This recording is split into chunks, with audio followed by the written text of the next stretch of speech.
Hey guys, this is Robert and here's a package, so let's open it up and see what's inside.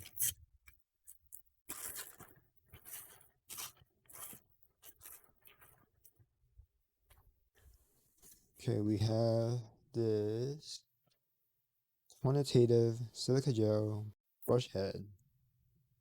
Okay. You can pour in your seasoning, squeeze the bulb, squeeze or drip oil, or you can use the brush. All right.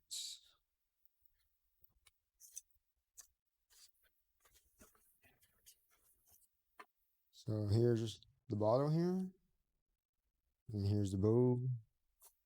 Squeeze. So you put the oil in, squeeze, and then the oil coming up here. What's in here, you can brush it or you can drip, whichever way you want to do. And that's it. So if you're interested in this brush head, the link will be in the description below. Using that link, you will help support the channel. So thanks for stopping by. Don't forget to like, subscribe, comment, share the video, and I will see you next time.